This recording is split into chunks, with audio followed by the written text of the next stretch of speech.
Hey guys, what's going on? This is John with Gamester81.com. I'm here with Joe Cody from Atari2600.com. How you doing, Joe? Great to see you, John. Thanks for coming over. Awesome. Today we're going to review and talk about the Atom computer. And you've got 3 different models in front of us, Joe. Why don't you kind of talk about each one of these? Absolutely. You know, I'm a fan of the Atom computer, and I'll go quickly through the 3 types of packaging that they sold the Atom computer. At the beginning to the left over here, which is the blue box version in the front. This is the standalone Atom computer, so the entire computer is in one assembly. It's all in one box. It does not require any additional items. This over on the left, you'd be on the viewer's right-hand side, in the red box is called the Expansion Module 3. It's a Atom computer add-on for a ColecoVision. It requires a ColecoVision system for operation. And then finally, which is right here in front of us, this large box right here in front of us, John, is a combination. It's a Expansion Module 3 and a ColecoVision video game system in the same package. Okay. So to clarify, if you had a ColecoVision and you wanted the Atom, you'd probably pick up this. This would be the way you'd want to go with this. If you didn't have a ColecoVision and you wanted the Atom computer, you'd probably go with this. You would. If you want this situation, would probably be more like if you want. I'm not sure why. I don't know. I don't know. Maybe if you wanted a ColecoVision for the kids and then your own Atom computer for. I have a theory. I have a theory on this, and mine is that it wasn't. This isn't probably planned. I would agree. This would probably be the last item that they released. The standalone Atom computer is far more common today, which tells me that they sold more of them. Okay. That the Expansion Module 3 is a harder item to find, which tells me that it was either more expensive or they just didn't sell as many of them. Mm-hmm. So then, what that tells me is maybe they had extra Expansion Module 3s. How better to sell them than to repackage them? So let's put the Expansion Module 3 in with a ColecoVision system and try to sell it to the consumer that way. Okay. It kind of, why wouldn't you buy that instead of this? Like you said, I think it's more of a matter of they probably had unsold Expansion Module 3s on hand. Push sales. And they know they had to sell a ColecoVision, so who knows? Yeah. Absolutely. History. The reason they call it the Model 3 is because the Model 1 was the Atari expansion, right? Correct. Mm-hmm. The Model 2 was the steering wheel. The driving controller was Expansion Module 2. And this would be the Model 3. Expansion Module 3. The Atom computer came out in 1983. They announced at the Consumer Electronics Show in 1983. When they were there, it's an interesting story. Donkey Kong, they were displaying Donkey Kong, and Atari had seen this. Atari at the time had exclusive rights for the home console version of Donkey Kong. And that really upset Nintendo, or it upset Atari rather. And they really I would imagine they were upset about that. At the time, they kind of had an unspoken agreement where they were going to potentially release the Nintendo Entertainment System possibly later on into the market. And they ended up scrapping the whole deal because of this. Well, basically because of this thing. What happened here? They kind of burnt the bridge with Atari. Because this was considered a computer, I guess they could get away with it. That's right. I think that the licensing agreement they had was specifically for home video game sales. The Atom is a computer, so therefore they were able to. I'm sure it didn't please the Atari people or their attorneys too much to find out that, but that's how they were able to. I'm sure this is exactly the version that we were talking about. These are so cool, by the way. These are. Take that one over there and take a look. This is a Junior Donkey Kong. Cool thing about the Atom computer. Junior. If you are familiar with the ColecoVision, ColecoVision uses cartridges, very similar to the Atari. Correct. However, the Atom actually uses cassette tapes as well. So it is backwards compatible, it's compatible with all Coleco games. It does. And also it will play cassette tapes. And I guess the reason they had cassette tapes is because you could have more memory on them. Right. These games here are I want to say these are probably 48 kilobyte games, I'm guessing. I know that there are more memory required to. These would be considered, in fact, early on, these would be considered like super versions.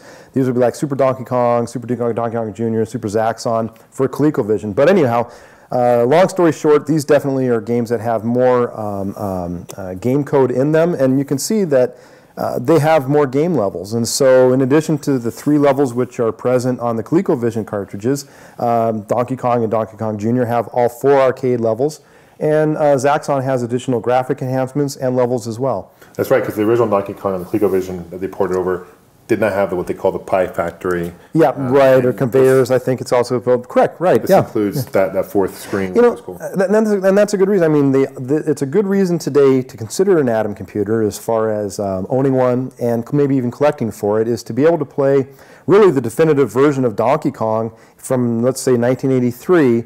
All 4 levels, arcade quality graphics, right here on your Atom computer. One downfall about the Atom was in order to power up the system, it actually powered through the printer. And that was, so if you're looking for an Atom computer today, outside of being really heavy, you're looking at a box like this itself, Well, it's about 35 pounds. I believe it is. This is probably at least 50 pounds. This is a 50. If you want to have some help lifting this one. This thing is a heavy bugger. Heavy bug. But yeah, so if you like your collecting to go big, John, this is how you go big with your collecting, go right big here. Or go home. You know what I'm saying? Go big or go home. But it is a cool part of history for sure. And it ultimately, at the time, Coleco was very successful with the ColecoVision home system, but also it was making the Cabbage Patch Kids line of toys. Sure, they were. And this basically ultimately ended the company because they put all their money into the system, the computer, and it didn't sell very well. They only sold, in the 2 years it was in the market, they only sold over 100,000. They were planning on making about half a million. Half a million. Right. I'm sure those probably are buried somewhere in the desert, you know. But that's terrible sales, though. I mean, if they forecasted a half a million and they were only able to move 100,000, it tells you right away that they missed something. They either developed the wrong product for the market, they were too expensive, they maybe not had market penetration. There's some failure there. I think that another thing that can do an early computer system like this is they maybe rush it to market. I know that there's some issues, like you mentioned earlier, with the printer. It's nice that the printer is included, but it's also required for any time that the Atom computer is in operation. So if you want to sit down and play some Donkey Kong on your Atom, your computer's going to be, your printer's going to be operating in standby mode, drawing electricity. In fact, you have to connect to the printer.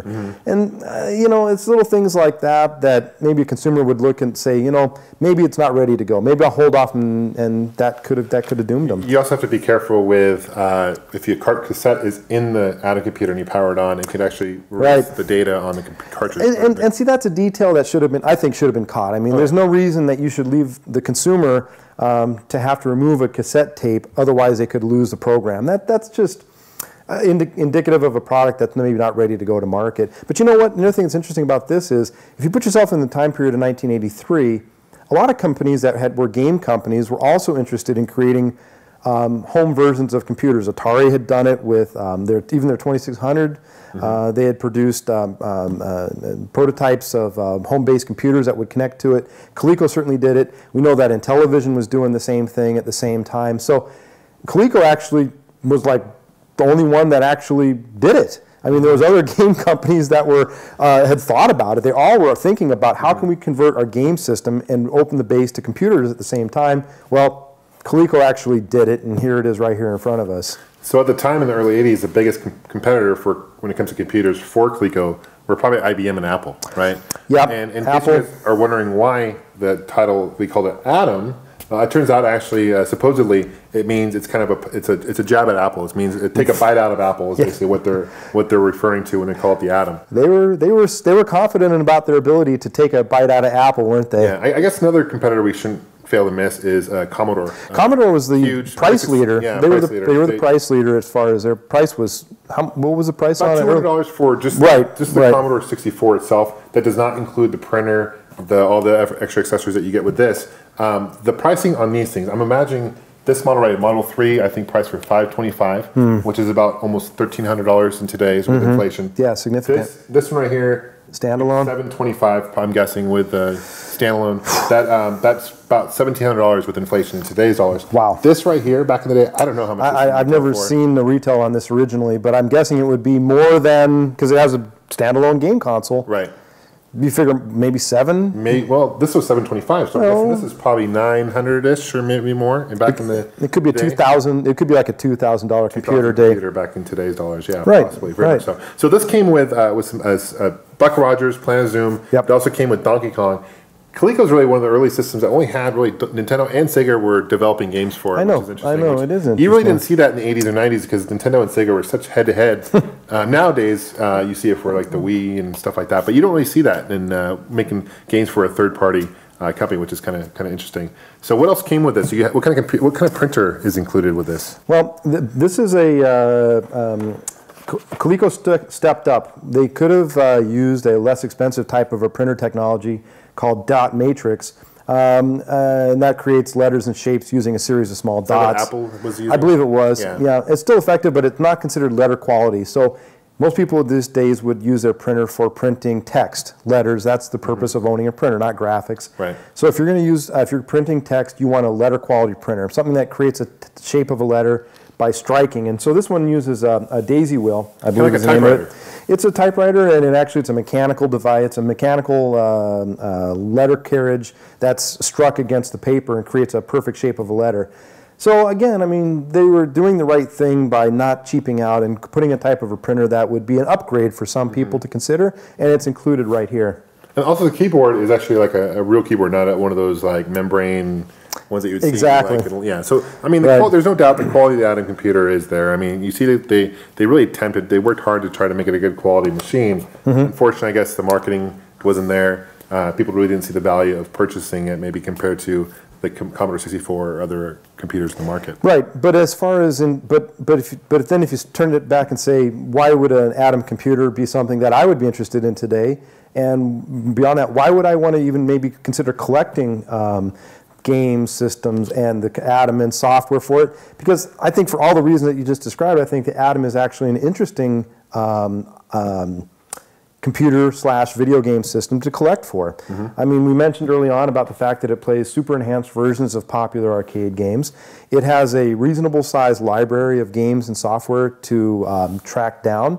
There's some rare items that are going to be challenging but satisfying when you finally add them to your collection. And at the end of the day, you become kind of an expert in something that not a lot of people are familiar with. You have done here, behind this box, you have some rarities. I want you to point out some of these and talk about this one. But let's talk about some of the games too and some of the programs real quick. Well, okay, so with any type of a computer, you have entertainment and you have like application type of software. The Atom's no exception. I'll just hold this one up first. In addition to some of the arcade titles over here. Here's an example of a game that I enjoy. It's probably my favorite game for the Atom computer. It's Dragon's Lair.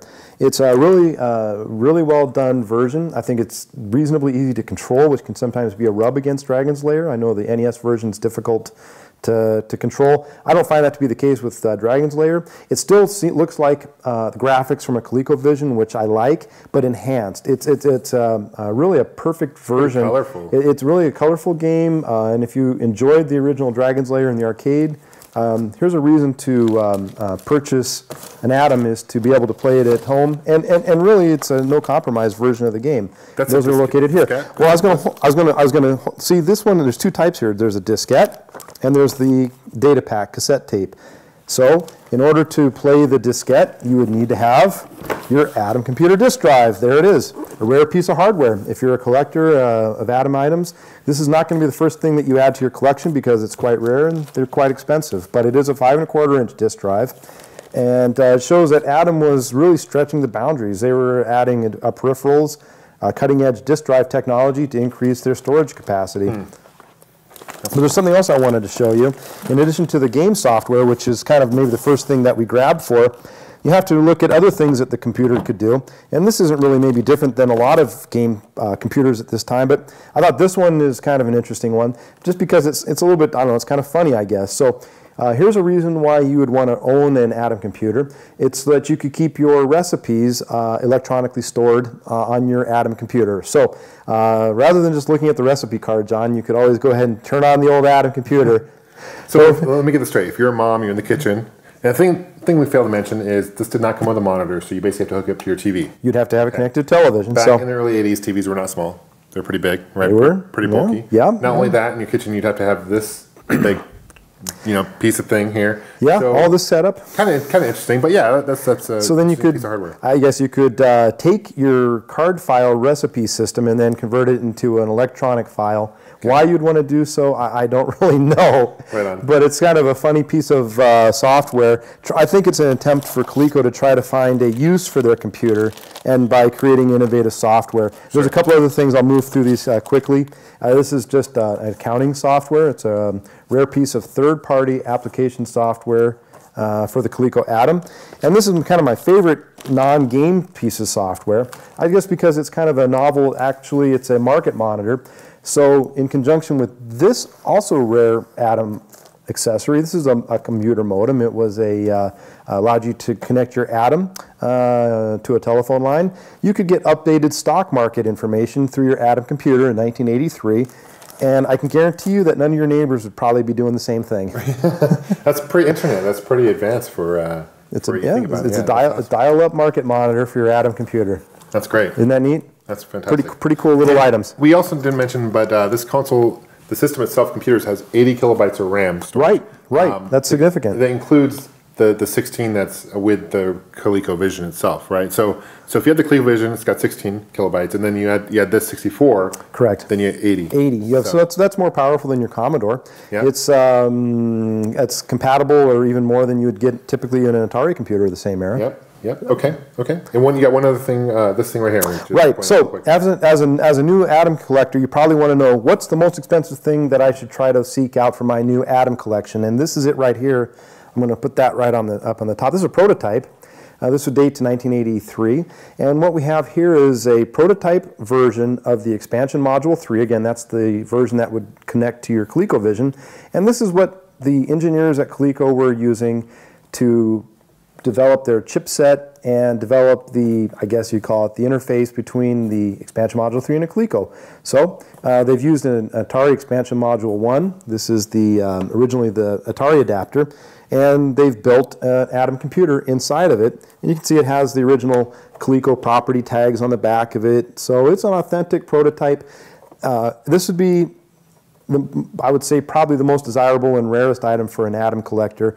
John, the value on this would be up around probably $1,500. Wow.